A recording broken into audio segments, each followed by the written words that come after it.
Eu peço que você abra sua Bíblia comigo no livro de Romanos, na carta de Paulo aos Romanos, capítulo 12. Romanos 12, vamos concluir hoje esse capítulo.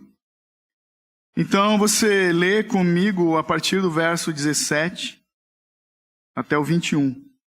Romanos 12, do 17 ao 21. Vamos ler? Diz assim: A ninguém devolvei mal por mal. Procurai fazer o que é certo diante de todos. Se possível, no que depender de vós, vivei em paz com todos os homens. Amados, não vos vingueis a vós mesmos, mas dai lugar à ira de Deus, pois está escrito: a vingança é minha, eu retribuirei, diz o Senhor. Pelo contrário, se o teu inimigo tiver fome, dá-lhe de comer. Se tiver sede, dá-lhe de beber. Porque se fizeres isso, amontoarás brasas sobre a cabeça dele. Não te deixes vencer pelo mal, mas vence o mal com o bem. Vamos orar mais uma vez. Diante do que lemos, Paizinho, nós bendizemos ao teu santo nome, rendemos graças a ti pela tua bendita palavra, Deus. Que esses versos hoje encontrem lugar em nossos corações. Pai, que eles sejam depositados em nossos corações e venham dar frutos pelo louvor da tua glória.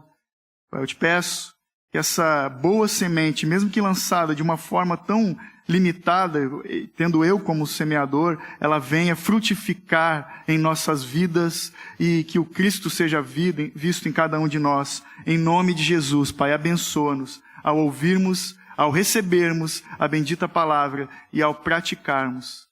Em nome de Jesus. Amém. Glória a Deus. Capítulo 12 de Romanos, como alguns já sabem, que têm nos acompanhado, é onde Paulo, o apóstolo, começa a tratar de aspectos práticos da fé, da ética cristã, da prática de todo aquele que foi justificado, que foi comprado pelo sangue do Cordeiro. E nós temos visto isso já no decorrer dos últimos domingos. Ele vem falando dos relacionamentos, os tipos de relacionamento que o cristão tem. Ele fala qual deve ser a atitude, então, de todo crente, de todo nascido de novo, de todo aquele que foi justificado por Cristo. Qual deve ser a atitude do crente justificado diante de Deus, por exemplo, e com ele mesmo. E nós vemos a resposta nos versos 1 e 2, quando diz: ofereçam-se a Deus como sacrifício santo e agradável. Nós vemos qual deve ser a atitude do crente justificado para com os irmãos cristãos. E a resposta é que nós, que somos muitos, somos um só corpo em Cristo, como nós vimos dos versos 3 até o 8. Nós vemos qual deve ser a atitude do crente justificado com os não cristãos. Quando Paulo diz: sejam dedicados uns aos outros em amor fraternal. Vimos isso dos versos 9 ao 16. E hoje a conclusão é a pergunta que diz: qual é a atitude de um crente justificado para com os de fora e principalmente com os inimigos? Está vendo como foi afunilando? Foi ficando mais estreito.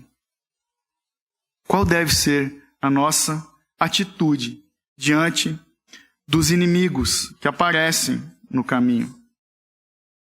Meditando nessas coisas que lemos e sobre a questão de inimigo, inimizade, eu lembrei de um filme que se chama Protegendo o Inimigo. Talvez alguém já tenha assistido. É um filme de 2012, você encontra no Netflix.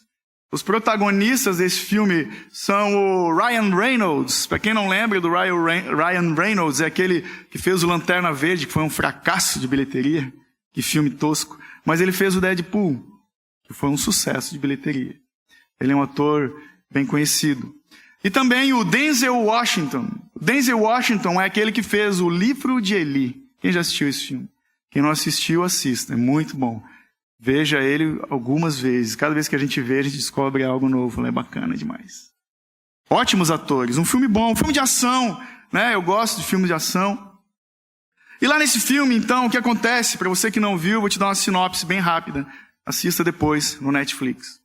O Ryan Reynolds, ele é um agente da CIA que trabalha numa base secreta da CIA, que é um lugar onde os prisioneiros são levados para serem interrogados ou para serem transferidos dali para uma prisão, enfim.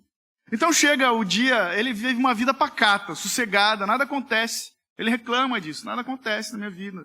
É um tédio esse lugar. Até o dia que chega o Denzel Washington, o pessoal leva ele até lá, e ele é um prisioneiro procurado internacionalmente, porque ele tem vendido informações do governo pelo mundo, e o cenário é na África do Sul, na cidade do Cabo, onde tudo isso acontece. Então ele está sendo interrogado lá, e de repente alguns bandidos invadem o lugar, explodem as portas, e é um tiroteio, e a fumaça, aquela coisa de filme de ação, adrenalina, e o Ryan Reynolds pega a sua arma e começa a proteger esse prisioneiro, porque o protocolo para um agente da CIA é proteger o prisioneiro e conduzi-lo em segurança até outra base secreta, até outro lugar secreto da CIA. O Denzel Washington é um ex-agente da CIA, que já há anos tem vazado informações, tem vivido disso. Então começa o thriller que chama, né? O filme de ação, correria, perseguição de carro, tiroteio, e nesse meio tempo, e se disfarça e tal, o Denzel Washington consegue escapar do seu protetor, né? Que estava conduzindo ele, consegue enganar o cara, porque ele já é um agente de mais tempo, de mais estrada, um macaco velho, vamos dizer assim. Então ele consegue fugir, mas o Ryan Reynolds consegue encontrar ele novamente, descobre onde ele está, usando os recursos da CIA, e ele acaba salvando o cara de novo, agora de uma emboscada, onde ele quase foi morto. Então ele algema ele e leva ele para outra base secreta da CIA. Assista o filme. Protegendo o inimigo. Pensando nesse filme, pensando na questão de inimigo, nessa questão de proteger o inimigo, por que eu viajei nesse filme? Porque o texto fala de como nós devemos nos portar diante dos nossos inimigos. Mas nós temos que nos questionar, quem é o nosso inimigo? Quem são os nossos inimigos? Cara, muitas vezes a gente ouve falar que isso é coisa do inimigo, a gente culpa o diabo, né, por muitas coisas. De fato, ele é o acusador, ele é o inimigo das nossas almas, diz a Bíblia. Mas também a gente não pode negligenciar a informação de que muitas vezes nós somos inimigos de nós mesmos. O maior inimigo que nós temos que derrotar não é o diabo, porque esse já foi derrotado. É o nosso ego, é o nosso orgulho, na maior parte do tempo. Mas no contexto aqui desse texto, o inimigo é todo aquele que nos ofende. O inimigo é todo aquele que nos persegue, é aquele que nos acusa, talvez nos afronta. Aqueles que se opõem, os opositores, são aqueles que agem com maldade, são aqueles que buscam somente os seus próprios interesses. E qual deve ser a nossa postura, a nossa atitude diante desse tipo de inimigo? Nós temos que retribuir o mal com o mal, ou nós temos que amar os nossos inimigos? É para isso que a Bíblia nos chama, para amar os nossos inimigos. É difícil, mas é o que a Bíblia pede, é a instrução do Senhor para nós. Acontece que quando o que nos motiva são as misericórdias de Deus, a nossa mente é renovada e nós passamos a compreender a boa vontade de Deus, e entendendo isso e buscando viver a partir da redenção, da misericórdia, do perdão que nos foi concedido, todos os nossos relacionamentos são transformados, inclusive com os nossos inimigos. Então no texto nós vemos aqui algumas respostas para perguntas que nós devemos fazer para nós mesmos. A primeira pergunta é: alguém te ofende? É óbvio que você vai responder sim. Alguém te ofende? Qual deve ser a nossa atitude? Olha a resposta no verso 17 comigo, de novo. A ninguém devolvei o mal por mal. Primeira parte do versículo. Paulo está falando de imperativos negativos aqui, na verdade. Ele continua, na verdade, a desenvolver esse pensamento que ele iniciou lá no verso 14. Olha comigo lá em cima, o verso 14, quando Paulo escreve para os irmãos lá em Roma o seguinte: abençoai os que vos perseguem, abençoai e não amaldiçoeis. Então, o apóstolo Paulo traz esses imperativos negativos quando ele fala no verso 14, depois no 17, no 19 e no 21. Ele fala no 14, não amaldiçoem. No 17, não retribuam o mal com o mal. No 19, nunca busquem se vingar. E no 21, não se deixem vencer pelo mal. Isso nos ajuda, então, a vencer, a lutar contra a nossa natureza caída. Esse é o desafio de todo cristão. Vencer a natureza de Adão em nossas vidas e se esforçar para refletir o caráter de Cristo, que é amor. Porque a nossa tendência é bateu, levou. Eu não levo desaforo para casa. Não é assim que a gente age? Acontece, irmãos, que quando nós não conseguimos ver os outros como maiores do que a gente, quando nós não conseguimos cumprir o que a Bíblia pede, de que eu e você temos que ser servo de todos, quando a gente não sai do nosso pedestal, quando nós não damos o braço a torcer, irmãos, quando a gente não perde a razão, nós somos como crianças disputando brinquedos no jardim de infância.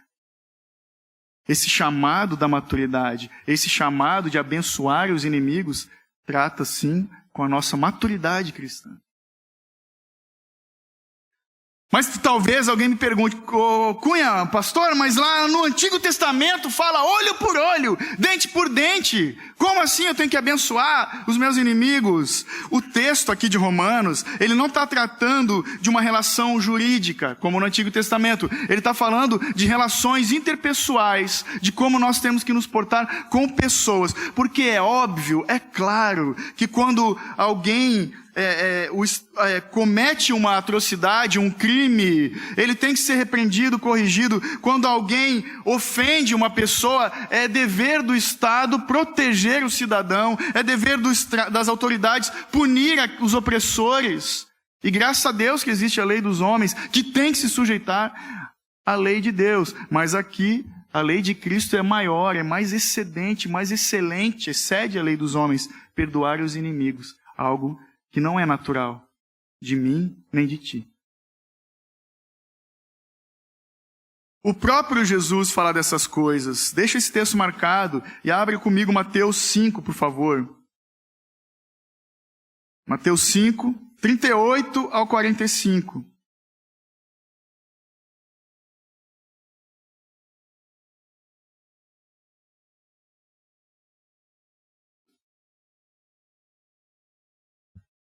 Palavras de Jesus,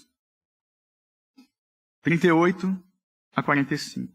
Quando ele fala assim: ouvistes o que foi dito, olho por olho e dente por dente. Eu, porém, vos digo, não resistais ao homem mau, mas a qualquer que te bater na face direita, oferece-lhe também a outra. E ao que quiser levantar ao tribunal e tirar-lhe a túnica, deixa que leve também a capa. E se alguém te obrigar a caminhar 1000 passos, vai com ele 2000. Dá a quem te pedir, e não volte as costas a quem te pedir emprestado. Ouvistes o que foi dito, amarás o teu próximo e odiarás o teu inimigo. Eu, porém, vos digo, amai os vossos inimigos e orai pelos que vos perseguem, para que vos tornei filhos do vosso Pai que estás no céu. Porque ele faz nascer o sol sobre maus e bons, e faz chover sobre justos e injustos. Jesus levanta a régua. É de forma mais excelente que nós temos que nos relacionar com as pessoas. Eu concordo com o Davi Lago quando ele diz, tem uma frase de efeito: menos olho por olho e mais olho no olho.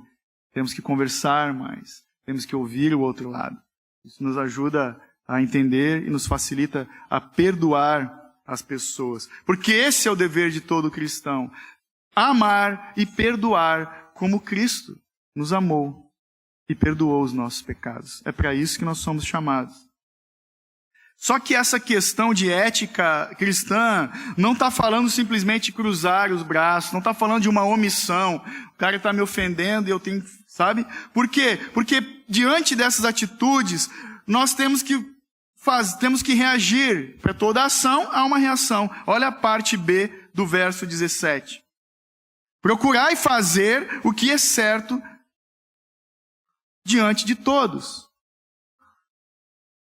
O que Paulo está falando aqui tem um paralelo com o que ele mesmo escreveu à igreja de Tessalônica, em 1 Tessalonicenses 5,15, quando ele diz: tenham cuidado para que ninguém retribua aos outros mal por mal. Pelo contrário, procurem sempre o bem uns dos outros e o bem de todos, que está de acordo com o que Pedro escreveu em 1 Pedro 3,9. Não paguem mal com mal, nem ofensa com ofensa. Pelo contrário, respondam com palavras de bênção, pois para isto mesmo que vocês foram chamados, a fim de receberem bênção por herança.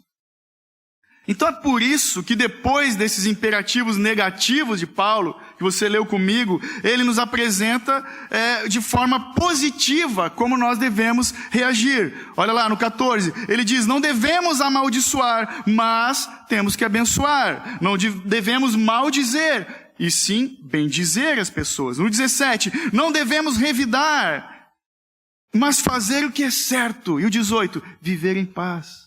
O 19, não devemos buscar vingança, mas deixar isso com Deus e continuar servindo os nossos inimigos. No 19 e no 20. E no 21, não devemos nos deixar vencer pelo mal, mas vencer o mal com o bem.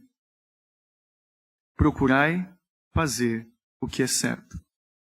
Quando ele diz isso, de nós, no original, procurar fazer o que é certo, fala de premeditar uma resposta boa quando vier o mal, porque o mal vem, o mal bate à nossa porta, ofensas vêm, problemas vêm, tribulação vem, e nós temos que nos preparar para o dia mal, de como é que nós vamos reagir, como é que nós vamos responder. Nós vamos dar um aleluia ou vamos chutar o cachorro? Não, temos que nos preparar. É um processo de preparação que exige uma vida disciplinada diante de Deus, que é vista perante aos homens. Quando alguém faz mal contra você, você tem que fazer o bem. Nós temos que fazer o bem. Dessa forma, Deus é glorificado. Essa não é a resposta que o mundo espera, mas é o que o Senhor nos pede. E fazer o bem de forma pública, para que o ofensor veja e todos vejam. Temos que devolver o bem para os nossos malfeitores. Não, a gente tem que cuidar para não responder de cabeça quente. Por exemplo, um áudio do WhatsApp desaforado, respira fundo, toma uma água, vai para a janela, pensa um pouco. Irmão, se preciso, responde no dia seguinte. Uma mensagem também escrita de acusação, sabe? Tudo bem que está lá azulzinho, o cara viu que tu leu, mas responde depois. Peça sabedoria para Deus, peça compaixão. Essa é a resposta inesperada, porque é natural do homem devolver chute na canela com tapa na cara, mas o cristão não, ele dá outra face. Uma vez eu fui lesado numa situação de trabalho com um sócio. Ele estava com uma atitude meio estranha, não aparecia mais tanto na agência, eu tive uma agência de propaganda, e eu resolvi fuçar nos e-mails dele, encontrei coisas que não foram legais, enfim. Cara, naquele momento eu queria matar o abençoado. Ele estava me lesando, né, financeiramente. Eu queria fazer justiça. Fui falar com a minha esposa, mulher sábia. Os noivos aí, ó, os solteiros também. Peçam uma mulher sábia. E ela me orientou, não, você só vai falar com ele depois que tiver perdoado. Cara, foram 15 dias orando, bendizendo, abençoando. Para a glória de Deus. Aí o momento de confrontar foi diferente. Foi diferente. Eu gosto muito quando a Bíblia fala de que nós temos que corrigir os filhos com a varinha, né? A gente tinha a varinha em cima da TV de casa. É só para dar um susto, as crianças não estão aqui, vamos falar a verdade, é só aquele... né? Não é para espancar a criança. Mas no contexto bíblico, pensa comigo, eles não tinham televisão, eles não tinham um lugar onde guardar a varinha. A criança aprontava, o cara tinha que sair do lugar onde estava, vai lá buscar a varinha para corrigir, ou a havaiana, né? E nesse caminho a gente pensa antes. Temos que premeditar o bem. Amém? É em momentos como esse, nessa hora, que é muito útil nós perguntarmos: o que Jesus faria no meu lugar? E oferecer outra face. Outro lugar que é bem fácil da gente chutar o pau da barraca é no trânsito, irmãos. Tem bastante gente que está chegando aí, não é da cidade, né? Os irmãos aqui da igreja estão há pouco tempo. O trânsito é triste, irmão. Vou falar para vocês, é verdade. O trânsito aqui é complicado. Eu tenho dificuldade, eu tenho pedido para Deus me dar paciência. E um milagre tem acontecido. Ouça louvores no carro, ouça pregações, sabe? Não se irrite. Tem gente que é tipo o Pateta. Lembra do filme do Pateta? O pacato cidadão entrava no carro e virava o demônio. Tem gente que é assim. Uma vez eu estava indo para casa, saindo do supermercado. Cara, tinha uma fila de uns 10, 12 carros. E um Cliozinho lá na frente puxando aquela fila, parecia uma carroça. Quando entrou na rua Joinville ali, que eu pude dar o sinal para a direita para ultrapassar, eu ia fazer aquele... e meter a mão na buzina com gosto. Quando eu olhei, era uma irmã da igreja. Eu fiz um bip, bip. Deus te abençoe, irmã. Vamos premeditar o bem. No trânsito, a gente tem que dar um bom testemunho, sim. Sim. É assim que tem que ser. Uma outra pergunta, então: alguém te perturba? A resposta está no verso 18. Se possível, no que depender de vós, vivei em paz com todos os homens. Irmãos, que reconfortante essa frase, quando ele diz, se possível, porque até o Espírito Santo sabe que às vezes não é possível a gente viver em paz. Mas nós vamos fazer tudo o que podemos para viver em paz com as pessoas, sem comprometer aquilo que nós acreditamos ser a verdade. A única coisa que eu não vou fazer em função da paz é violar a verdade, a palavra de Deus. Martinho Lutero dizia: a paz, se possível, a verdade a qualquer custo. É assim que tem que ser. Até Jesus, o príncipe da paz, fala a respeito disso. Volte comigo lá em Mateus 10. Mateus 10, 34 ao 38.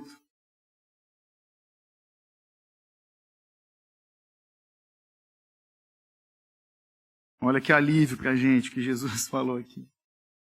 Não penseis que vim trazer a paz à terra. Não vim trazer paz, mas espada. Porque vim causar hostilidade entre o homem e seu pai, entre a filha e a mãe, entre a nora e a sogra. Assim, os inimigos do homem serão os da sua própria família. Quem ama seu pai ou sua mãe mais do que ama a mim, não é digno de mim. E quem ama seu filho ou sua filha mais do que a mim, não é digno de mim. E quem não toma sua cruz e não me segue, não é digno de mim. É como se Jesus falasse: eu sei que vai chegar um tempo em que mesmo eu sendo da paz, eu não posso ter paz com as pessoas que querem que eu comprometa a verdade. Isso eu não vou fazer. É assim. E ponto. A verdade a qualquer custo. A paz, se possível. Mas o próprio Jesus também, ele não está sendo contraditório. Ele está falando que às vezes nós encontramos oposição à palavra de Deus. Dentro de casa, entre amigos, entre família. E nós não vamos matar a verdade em detrimento da paz. Não vamos fazer isso. A verdade de Deus é perfeita, justa e permanece para sempre. O próprio Jesus falou em Mateus 5,9, no Sermão do Monte, né? Bem-aventurados os pacificadores, pois vão ser chamados filhos de Deus. Então nós temos que ser o povo da paz. Então, assim, o máximo possível nós temos que ter paz com os outros, sem comprometer a verdade. Temos que conviver de forma pacífica com os homens. Eu e você temos que ser pacificadores, porque encrenqueiros está cheio aí pelo mundo. Eu até postei, acho que interessante isso. Eu gosto de inglês, né? Não sabe. Nós temos que ser um peacemaker, né, que fala um pacificador, e não um troublemaker, aquele cara que faz contenda, confusão. Eu tinha um amigo, tenho um amigo corintiano. Cara, ele pagava pra arrumar confusão, velho. Quer ver final de campeonato, que o pessoal vai pra rua comemorar se o time dele perdesse, velho. Ele, uma vez teve um final de Copa, ele foi pra Alameda ali, eu vou bater em alguém hoje. Tinha brigado com a namorada, e cara, ele curtia arrumar briga e confusão. Mas ele se converteu, continua corintiano, mas ele não arruma mais confusão com as pessoas na rua. Tem gente que é assim, mas o cristão não. Outra pergunta, então. Você foi lesado? Sofreu dano por causa de outra pessoa? Eu acredito que se não 100% de nós aqui, 99% já sofreu algum dano. Não é verdade? E o verso 19 nos dá a resposta. Quando Paulo diz: Amados, não vos vingueis a vós mesmos, mas dai lugar à ira de Deus, pois está escrito: a vingança é minha, eu retribuirei, diz o Senhor. Quando Paulo diz amados, Paulo está convocando esses irmãos ao caminho do amor. É como se ele estivesse falando: vocês que são amados, cristãos, são chamados a amar. É isso, é assim que nós temos que nos portar, porque não devemos julgar, como Jesus falou em Mateus 7, porque na mesma medida que nós vamos ser julgados, nós vamos ser julgados. Porque a nossa justiça é corrupta, ela é tendenciosa e manchada pelo pecado. Só a justiça de Deus é perfeita e reta. Devemos deixar a resposta vir do Senhor. Talvez alguém se lembre de 1 Samuel 24, naquele período em que Saul e os seus soldados perseguiam Davi, queriam matar o Davi, e Davi estava escondido numa caverna com seus soldados, e diz a Bíblia, lá nesse texto de 1 Samuel 24, de que Saul entrou na caverna para aliviar o ventre, nessa caverna onde estavam Davi e os soldados. Sim, Saul foi fazer cocô na caverna. E diz a palavra que os soldados falaram: Davi, o Senhor nos entregou a vitória nas mãos, é agora, vamos matar esse louco. O que Davi faz? Ele corta só a ponta do manto de Saul, e ele se arrepende. Ele se lembra desse princípio bíblico. A vingança vem do Senhor. Não sou eu que vou fazer justiça com as minhas mãos. Tanto que depois ele fica com remorso, diz a palavra, por ter cortado a pontinha do manto. Então eles ficam quietos, ele segura a onda da galera e deixa Saul sair de boas. Então nós não devemos querer fazer justiça com as próprias mãos. Nenhum cristão é chamado a ser um vigilante, um justiceiro, the Punisher. O seriado é legal, mas aquilo é ficção. Por quê? Porque a vingança vem do Senhor. Vamos comigo lá no Salmo 37, por favor. Para nós sondarmos a mente e o coração de Davi, esse salmo que ele escreveu. Salmos 37, do 1 ao 17.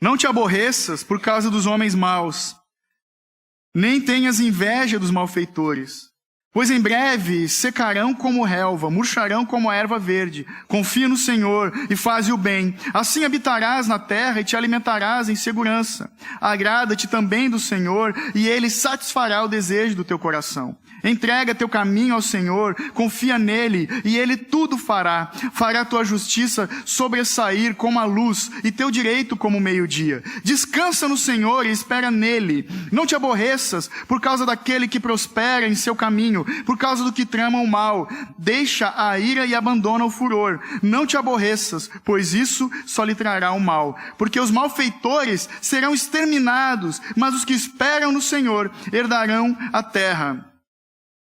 Pois dentro de pouco tempo, o ímpio não mais existirá. Olharás para onde ele mora, mas ele não estará ali. Mas os humildes herdarão a terra e se deleitarão na plenitude da paz. O ímpio maquina contra o justo e range os dentes contra ele. Mas o Senhor se ri do ímpio, pois vê que o seu dia está chegando. Os ímpios arrancam a espada, preparam o arco para atacar o pobre e o necessitado, para matar os que andam em retidão.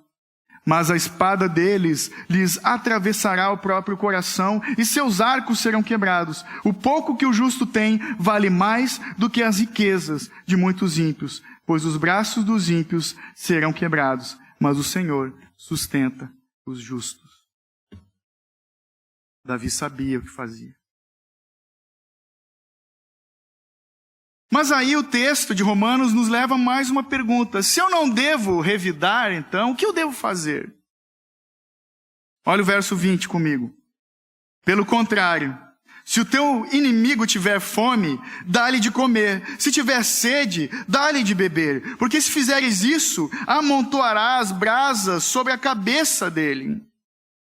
Ele fala de que nós temos que amar de forma graciosa e generosa. Responder o mal com amor. Amar de forma extravagante. Paulo está falando como se ele estivesse dizendo, cara, faz um churrasco para aquele que te ofende. Chama ele para comer carne na tua casa. É uma figura de linguagem.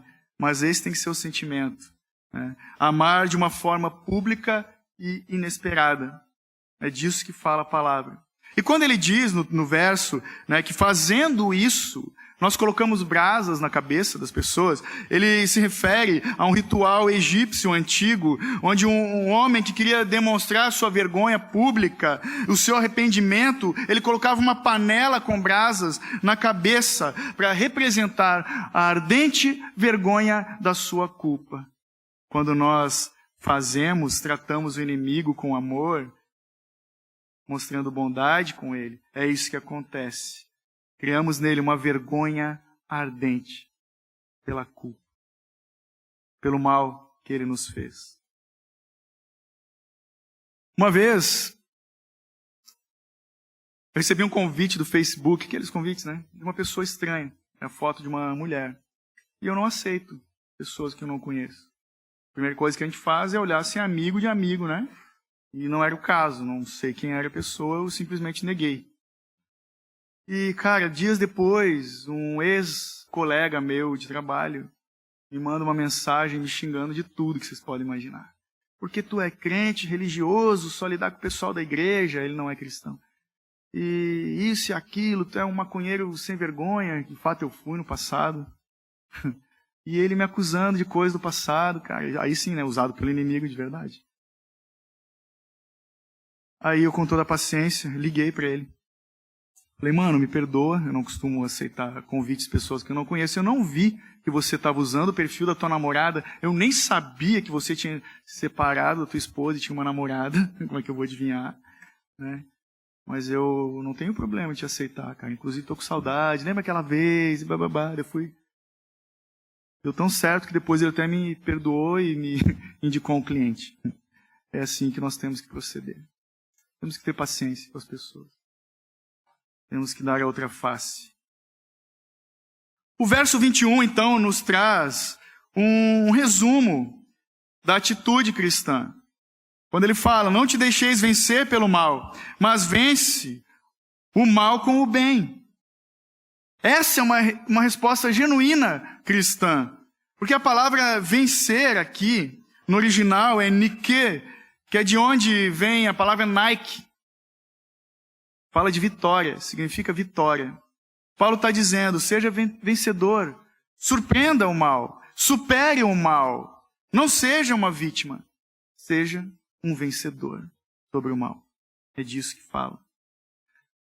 Mas quando nós deixamos nos vencer pelo mal, isso significa que nós permitimos que o inimigo nos derrube.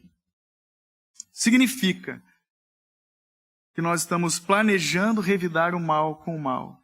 Significa, sim, que o inimigo venceu sobre as nossas vidas. Ele usa as nossas fraquezas. E a nossa natureza é má. Mas quando fala de vencer o mal pelo bem, né? A resposta contrária à natureza, fala daqueles que continuam vivendo uma vida de fé em Deus, de amor a Deus, amor pelo próximo, sem excluir aqueles que nos ofendem. Porque é fácil a gente amar aqueles que nos amam, aqueles que nos elogiam, aqueles que concordam com a gente, mas a peneira aqui é doída, irmãos. A gente tem que amar justamente os que nos ofendem. Fala de vencer o mal com o bem, fala de levar um tipo de vida transformado à imagem de Cristo, pela humildade, pela utilidade e pela paz, sendo humilde. Aprendei de mim, né, disse Jesus, sou manso e humilde de coração. Pela utilidade, sendo servo de todos. Nós não escolhemos a quem servimos. Se assim fosse, se Jesus escolhesse, será que eu e você estaríamos aqui hoje? E pela paz, a paz de Cristo, que excede todo entendimento. É assim que nós temos que nos portar. Fala da gente sair do nosso caminho, caminhar um pouco mais, para mostrar bondade, mansidão, perdão, graça e misericórdia para aquele que nos ofendeu. Só que essa vitória não depende do nosso esforço. Essa vitória depende da fé no sacrifício de Jesus e da ação do Espírito Santo em nossas vidas. Só o Espírito Santo pode gerar um coração perdoador, dadivoso, bondoso em nossas vidas. Isso a gente busca em oração. Sabe aquela coisa, aquela frase que a gente ouve? Elogios em público, repreensão em secreto. Cara, se tem algo de mal para falar da pessoa, fala diante de Deus, vai para a oração, no quarto fechado. Senhor, me ajuda, eu não consigo perdoar. E pede para Deus da condição. Mas publicamente, bendiga aquele que te ofende. De uma forma prática, eu gosto muito de quando John Stott fala que o povo de Deus se reúne na igreja para comunhão e adoração, mas o povo de Deus é enviado lá fora para servir e se sacrificar. O cristão justificado é reconhecido por duas marcas, pelo amor e pelo perdão. O cristão ama sem hipocrisia, odeia o mal, se apega ao bem e com humildade e afeto se preocupa com todos, sem discriminação. Eu pergunto para vocês hoje aqui, quem é o teu inimigo atualmente? Quem te ofende? Quem te acusa? Quem te persegue? Quem é a pessoa que você ainda não conseguiu perdoar? Agostinho de Hipona também nos ajuda a meditar nessas coisas. Quando ele disse, ao amar o teu inimigo, você ama um irmão. É esse o motivo, porque o amor ao inimigo é a perfeição da caridade, já que a caridade perfeita consiste no amor aos irmãos. Ama e fazes o que quiseres. Se te calas, cala-te por amor. Se falas em tom alto, fala por amor. Se corriges alguém, faze por amor. Pois é preciso amar o homem e não o seu erro. O homem é obra de Deus. O erro é obra do homem. Ama a obra de Deus e purifica as obras do homem. Se existe o inimigo, é porque existe o erro. Retire o erro e em vez de enxergares um inimigo, contemplarás um irmão. Depois eu vou postar essa frase. É uma paulada, mano. É um soco no estômago. Mas é assim que nós temos que caminhar. E a conclusão, então, eu volto lá para o filme que eu falei no começo. Protegendo o inimigo. O agente da CIA tinha que cumprir o protocolo. Conduzir o inimigo em segurança até um lugar seguro. A gente sabe que no Brasil nós somos referência mundial de dublagem. Estamos muito bons nisso. Mas vamos admitir, o brasileiro é muito tosco em traduzir as coisas. O título original desse filme é Safe House. Abrigo, refúgio, lugar seguro, fortaleza. As nossas atitudes de amor têm que conduzir as pessoas a um lugar seguro, para esse lugar. Jesus é esse lugar. E quando nós chegamos nesse lugar, que é a fortaleza, refúgio e fortaleza, socorro bem presente na hora da angústia, quando nós chegamos nesse lugar seguro, encontramos nele Jesus, aquele que se fez pecado em nosso lugar. Aquele que assumiu o lugar dos inimigos para torná-los amigos de Deus. Eu e você, antes de Jesus, a nossa vida era uma ofensa, uma afronta a Deus. Nós éramos, sim, inimigos de Deus. E louvado seja Deus, porque o Filho pagou o preço da nossa condenação. O Espírito Santo nos conduziu a esse santo lugar, o lugar do arrependimento, ou seja, a cruz de Cristo. E só na cruz de Cristo nós vamos encontrar verdade e misericórdia. Amém. Glória a Deus.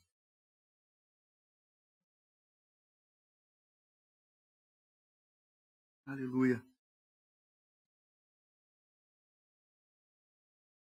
Vamos nos colocar de pé, por favor.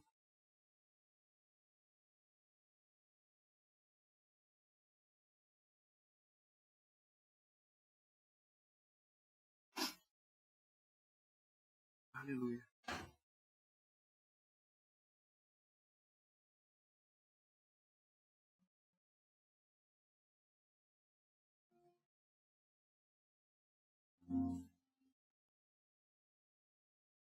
Louvado seja Deus.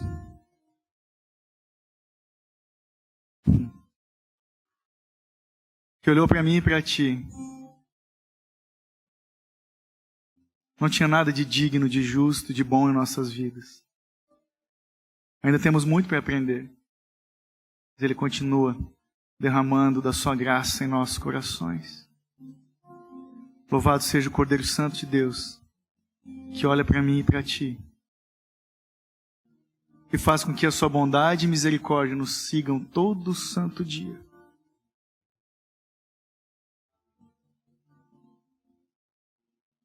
Se alguém aqui pensa que é merecedor da graça de Deus, não entendeu o que é a graça.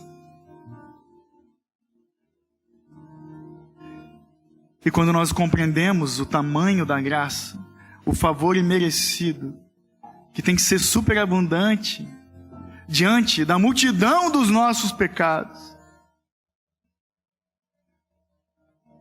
nós vamos ter dificuldade de emitir julgamento, de emitir uma punição aos nossos ofensores. Somos chamados a amar e perdoar incondicionalmente. Senhor, tem misericórdia de nós, Pai. Dá-nos um coração igual ao Teu, Jesus. Pai, que nós, ao nos olharmos no espelho, nos lembremos de que não somos melhores do que ninguém. E de que não temos o direito, Deus, de não perdoar. Não temos o direito de acusar ninguém de nada. Porque o lugar do acusador já tem alguém lá nesse lugar. E o lugar do juiz é Teu. Ajuda-nos, Senhor, a sempre oferecermos a outra face. Ajuda-nos, Pai, a sermos pacificadores, sem abrir mão da Tua verdade, mas que tenhamos paz com todos.